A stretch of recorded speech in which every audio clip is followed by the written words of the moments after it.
Hey guys, Brian here, back with another episode of Stuff on the Internet, and today we're going to be talking about, first and foremost, as you all may have already known, Obama is officially out of the White House and we are in the hands of our new President-elect Donald Trump. Now, some people might be worried that he's basically going to press the first red button he sees and explode the whole world, and that might not be the case. Now, let's just take this. I'm not a Trump supporter and I'm not going to be bashing Trump, but let's just take into consideration that Trump is actually a businessman and the economy of the United States of America could use a boost. So now let's look at his businesses, and if you are keeping up to tabs with Wall Street journals and such, you would actually find out that Trump's businesses are actually making millions and millions of dollars day by day. Now, take into consideration that Trump is now going to see America as his own personal business. Is he gonna use his strategies that he used in his previous businesses to help regain and rebuild the economy of the United States of America? That we will have to wait and see. And a real core aspect of his speech that he gave, if you were paying attention yesterday, was that it's time to put America first. So another big question is, thinking back a few years ago where Bush was a really war-orientated president, is Trump gonna pull forces away from wherever they were? Is he gonna stop using the role of America being the leader of the so-called free world and intervene when other countries and other foreign policies give him the option to intervene? Something interesting to think about. And now in gaming news, the Nintendo Switch will be released this March 2017, retailing at £279. Now, we all know that we have a different approach to video games compared to their competitors, Microsoft and Sony. Wii consoles are always seen to be more family approached and family orientated. It's more about the fun of the game and not the adventure or the graphics or how powerful the console is. However, some people thought that the game would retail at around £200, similar to its counterpart, the Nintendo Wii U. Which brings us to another aspect of the Nintendo Switch coming out. Is it the end for the Wii U and the rest of the later Wii consoles?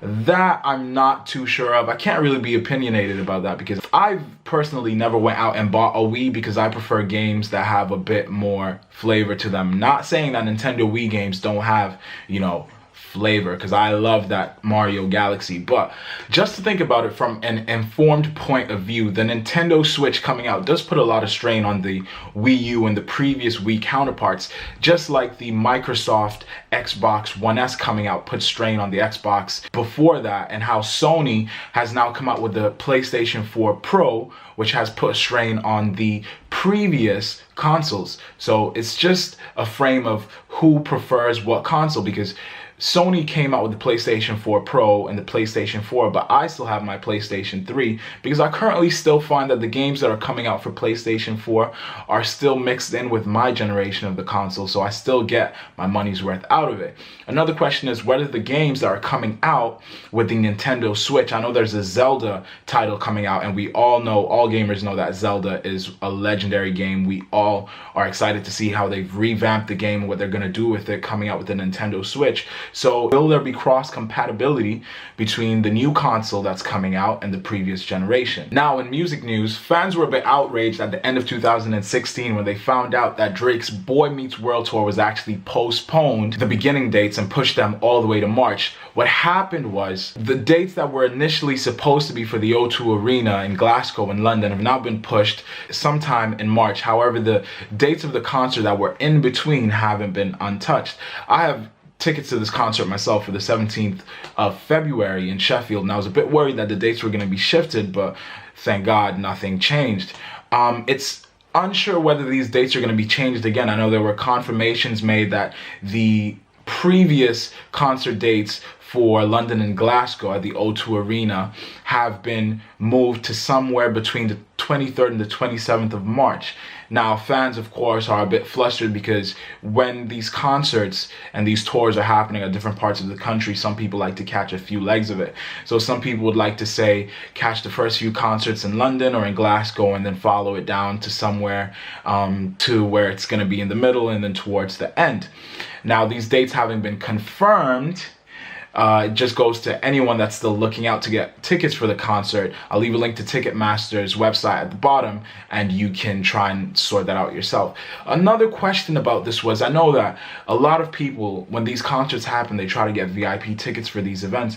And I just have to say that my personal experience trying to find a suitable VIP ticket for this event was extremely horrific. It was one of the worst online experiences that I had. I bought my tickets through Sheffield Motorpoint Arena because that's where the concert leg would be for Sheffield, where I wanted to view it. I didn't choose Sheffield for any particular reason. It's just that my girlfriend's mom lives in Sheffield. We had a place to crash for the night. We didn't have to get a hotel. It was easier for us.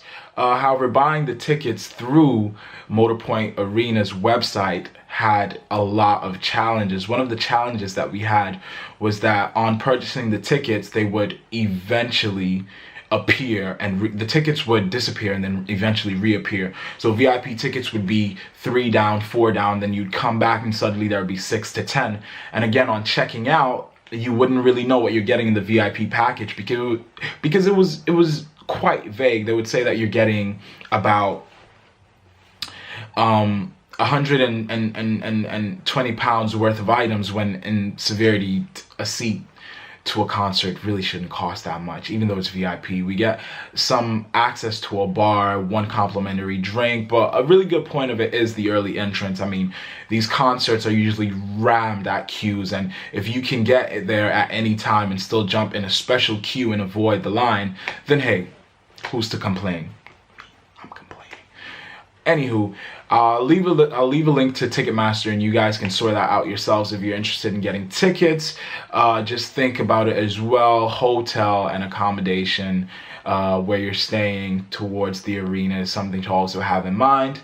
Also, if you like today's video, leave a like and a subscribe at the bottom of the video, and leave a comment. Also, I hope you guys are having a great weekend, and I'll see you guys tomorrow with the other episode of Stuff on the Internet. Thanks for watching. Bye.